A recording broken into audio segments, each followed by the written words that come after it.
என்ன சாப்பாடு இன்னைக்கு வந்து நம்ம வீட்டில் என்ன சமையல் அப்படின்னு பார்க்கலாமா? சொல்லு. பாருங்க, எண்ணெய் கத்திரிக்காய். அதே எண்ணெயும் அவ்வளவு நிற்குது.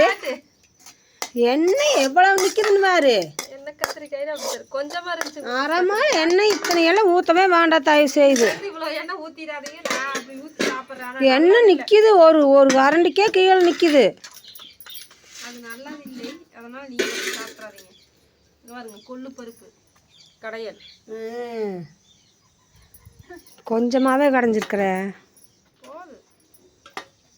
அவங்கெல்லாம் பருப்பு அதிகமாக சாப்பிட்றது இல்லைங்க ஃப்ரெண்ட்ஸ். ரசம் அரை போசிக்கு கடைஞ்சி கிடக்கு. ஆனால் அது வேஸ்ட்டாகுங்க அடுத்த நாள் வரைக்கும். இதே போதும், இது அளவாக இருக்கும். ரசத்தை காட்டுமா, சூப்பரான ரசம், வித்த தண்ணி ரசம். இது ரொம்ப பிடிக்குங்க நண்பர்களே.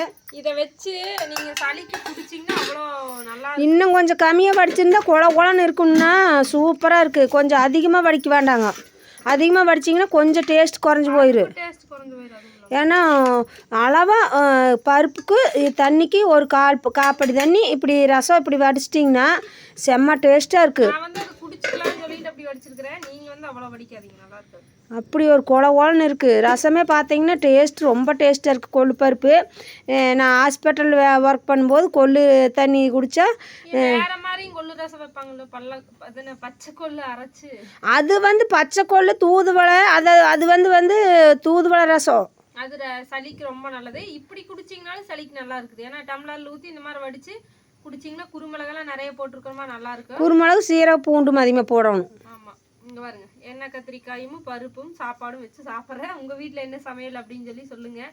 குழந்தைங்களுக்கு வந்து பருப்பு நல்லா வட்டல் பொடி கீழே ஏந்திட்டு இருக்காது, அப்படி ஏந்தக்கூடாது. சரி, உங்கள் வீட்டில் என்ன சமையல் அப்படின்னு சொல்லி சொல்லுங்கள். ஆமாங்க நண்பர்களே. ஏன்னா நீங்கள் இப்படி நிறைய பேர் இந்த குளிர்காலத்தில் மழைக்கெல்லாம் வந்து சளியாக இருக்கும்ல, இப்படி இருந்ததை நீ வடித்து நீங்கள் குடிச்சு பார்த்துட்டு சொல்லுங்கள். எங்கள் டாக்டர்மா எனக்கு சொன்னது, அவங்க சொன்னதை நான் இது நாள் வரைக்கும் ஃபாலோ பண்ணிகிட்ருக்கிறேன். அதுக்கு முன்னாடியெல்லாம் எனக்கு தெரியாது. இந்த கொள்ளு ரசம் குடித்தா மூக்கடைக்கிறது சளி எல்லாம் நல்லாங்கிறது எனக்கு அப்போல்லாம் தெரியாது. எங்கள் டாக்டர்மா சொன்னதுக்கப்புறம் தான் நான் குடிச்சு பார்த்துட்டு அனுபவபூர்வமாக சொல்கிறேன். நீங்கள் அது மாதிரி செஞ்சு பாருங்கள். இவ்வளோ ரசம் வடிச்சனால டேஸ்ட்டாக இருக்காதுன்னு நினச்சா நல்லா இருக்குது. ஆமாம், அளவுக்கு செய்யுங்க. அப்போ தான் வந்து டேஸ்ட் குறையாமல் நல்லாயிருக்கும்.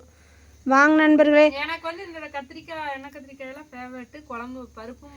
ஆமாம், சின்னதுலேருந்தே கத்திரிக்காய் தனியாக வணக்கி சாப்பிட்டா பாப்பாவுக்கு பிடிக்கும். சரி வாங்க நண்பர்களே.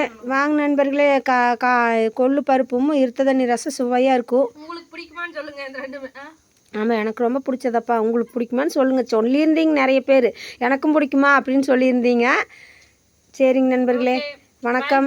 வாங்க சாப்பிடலாம். வணக்கம் நண்பர்களே.